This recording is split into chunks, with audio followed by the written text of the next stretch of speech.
नमस्कार दोस्तों, मैं राहुल सिंह एक बार फिर से आप सभी का स्वागत करता हूं मिशन ज्ञान के यूट्यूब प्लेटफॉर्म पर। कैसे बालक बालिकाओं, आई होप एकदम बढ़िया होंगे, मजे में होंगे और झकास होंगे। तो बालक बालिकाओं, अपन ने मेंसुरेशन को तहस नहस कर दिया था और अब बारी है किसकी? ज्योमेट्री की। एकदम नए अंदाज में जीरो से हीरो तक आपको बनाया जाएगा। बिल्कुल जीरो से स्टार्ट करूंगा, लास्ट तक लेके जाएंगे बढ़िया बढ़िया क्वेश्चंस की तरफ। तो जिसने पहली बार ज्योमेट्री पढ़ना चाह रहा है भाई साहब, उसके लिए तो एकदम सोने पे सुहागा है, एकदम समझ में आएगी आज के बाद। तो भाई ये वीडियो बहुत ज़रूरी है आपके लिए, क्योंकि आज हम एकदम बेसिक सीखेंगे ज्योमेट्री में क्या क्या चीज़ों का यूज़ होता है, वो क्या क्या होती है, उनकी डेफिनेशंस क्या क्या होती हैं, उनके बारे में चर्चा करेंगे जो शायद आपको कहीं नहीं मिलेगी। शुरुआत कर दे क्या? आप बोलो सर शुरुआत कर देंगे। शुरुआत करने से पहले मेरा एक निवेदन है, लास्ट तक ज़रूर देखना, लाइक शेयर सब्सक्राइब करना मत भूलेगा। चलो साहब शुरुआत करते हैं कि भाई ज्योमेट्री आपके सामने देखो कितना प्यारा सा फिगर बना है हमारे टीम ने। चलो साहब, अब ज्योमेट्री में हमें पढ़ना क्या क्या है। देखो हम हर चीज़ करते हैं, सबसे पहले हमें ये पता तो हो कि हम पढ़ेंगे क्या क्या, उसके बाद ही अपन डिस्कस करते हैं कि भैया ये छूट गया कि इसको करना है कि इसको नहीं करना। चलो साहब शुरुआत करते हैं हम ज्योमेट्री में क्या क्या पढ़ेंगे। ये आपकी ज्योमेट्री आ गई भैया, सुंदर सा डायग्राम।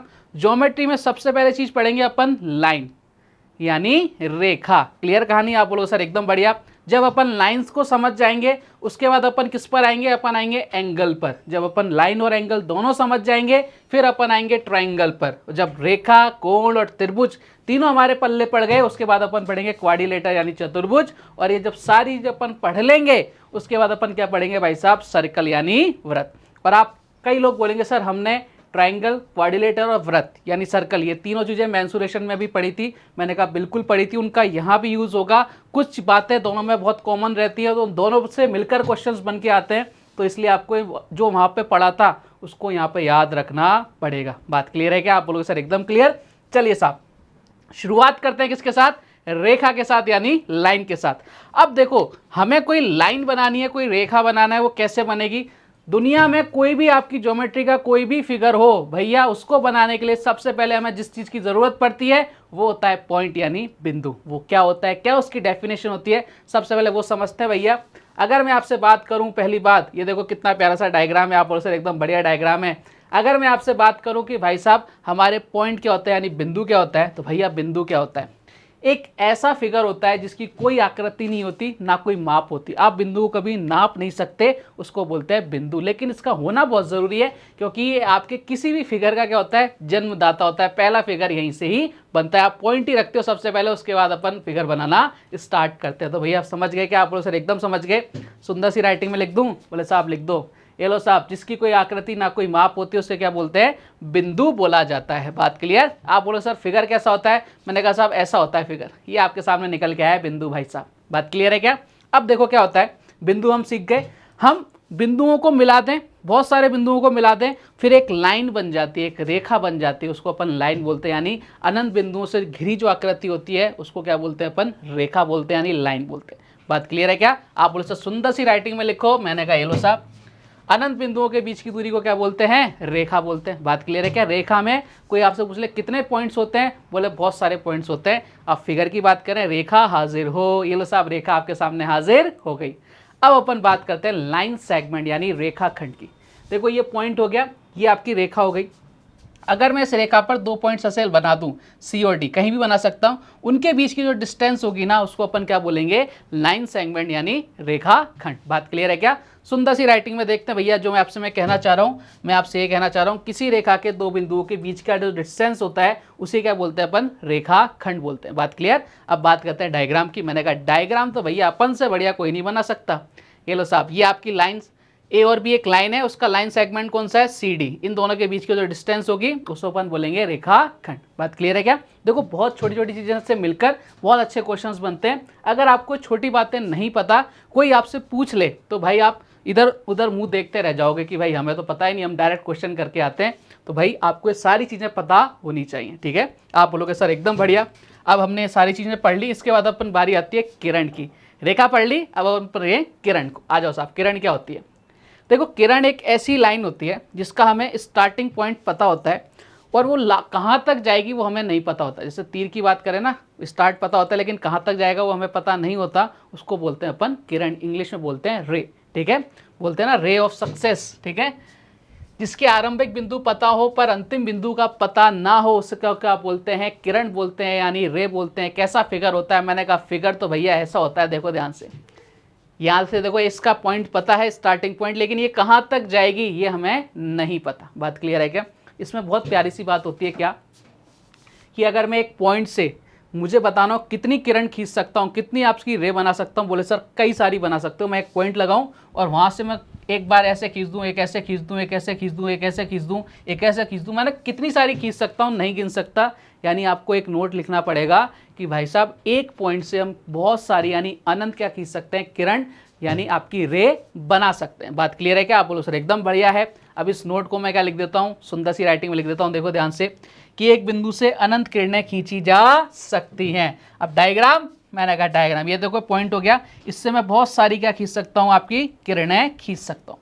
बात क्लियर आप लोगों के सर एकदम क्लियर। तो अपन ने पॉइंट, रेखा, लाइन सेगमेंट और अपन ने रे पढ़ ली। अब अपन पढ़ेंगे भाई साहब आपके समपाती बिंदु, ठीक है, संरेखीय बिंदु, ठीक है। आप बोलोगे सर संरेखीय बिंदु क्या होते हैं? देखो ध्यान से, ये हमने कहाँ पढ़ा था? आप बोलोगे सर ये हमने पढ़ा सा लग रहा है, ये शायद अपन ने कोऑर्डिनेट ज्योमेट्री में पढ़ा था। मैंने कहा साहब बिल्कुल पढ़ा था, और मैंने आपको वहाँ डेफिनेशन बताई थी कि 3 या 3 से ऐसे अधिक बिंदु जो एक ही लाइन पर स्थित होते हैं उसको क्या बोलते हैं अपन? संरेखीय बिंदु। चलो साहब वापस से देख लेते हैं, प्यारी सी हैंड राइटिंग में लिख दिया मैंने।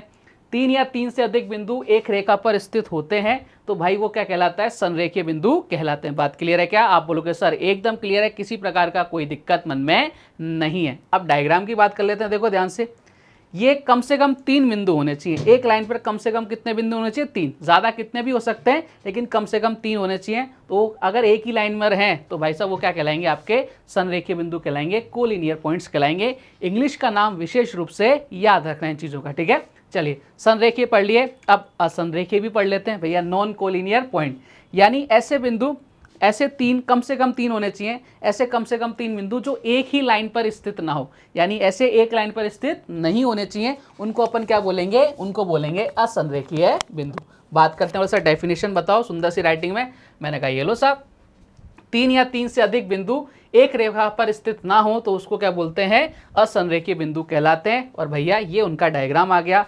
देखो ये 3 या 3 से ज़्यादा कितने भी हो सकते हैं, एक रेखा पर है क्या, एक लाइन पर है क्या? बोले सर बिल्कुल नहीं है, तो ये क्या कहलाएंगे? आपके असंरेखीय बिंदु। बात clear? Non collinear points. Okay, आप बोलोगे सर एकदम बढ़िया, कोई इशू नहीं है। अब देखो हमने बिंदु पढ़ लिए, असंरेखीय बिंदु पढ़ लिए, सब कुछ पढ़ लिया।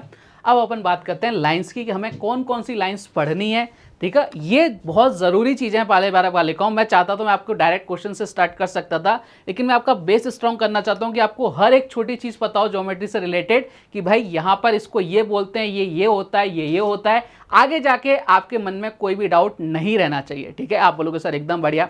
चलिए लाइन की बात करेंगे अपन, तो भैया लाइन में सबसे पहले अपन पढ़ेंगे समांतर रेखा। देखो ऐसी जो रेखाएं होती हैं जो आपस में कभी नहीं मिले, यानी उनका जो डिस्टेंस है ना वो हमेशा इक्वल रहे, उसको अपन बोलते हैं पैरेलल लाइंस। इंग्लिश में बोलते हैं पैरेलल लाइंस, हिंदी में बोलते हैं समांतर रेखा। बोले सर क्या होता है? मैंने कहा देखो जरा, ये आपको 2 लाइन नजर आ रही हैं? बोले सर बिल्कुल नजर आ रही हैं। ये एक ऐसे जा रही है, ये एक ऐसे जा रही है। भाई आगे देखना, ये कभी भी आपस में मिलेंगी क्या? बोले सर बिल्कुल नहीं मिल सकती। इनका डिफरेंस क्या है? आपका सेम है। तो आप क्या बोलोगे कि L जो पैरेलल लाइन है किसके है? M के पैरेलल है। बात क्लियर है क्या? आप बोलोगे सर एकदम क्लियर, किसी तरह का कोई डाउट मन में नहीं है। छोटी छोटी मगर मोटी बातें। तो हमने पैरेलल लाइन देख ली। इसके बाद अपन देखेंगे भाई साहब ओवरलैप लाइन, यानी संपाती रेखा।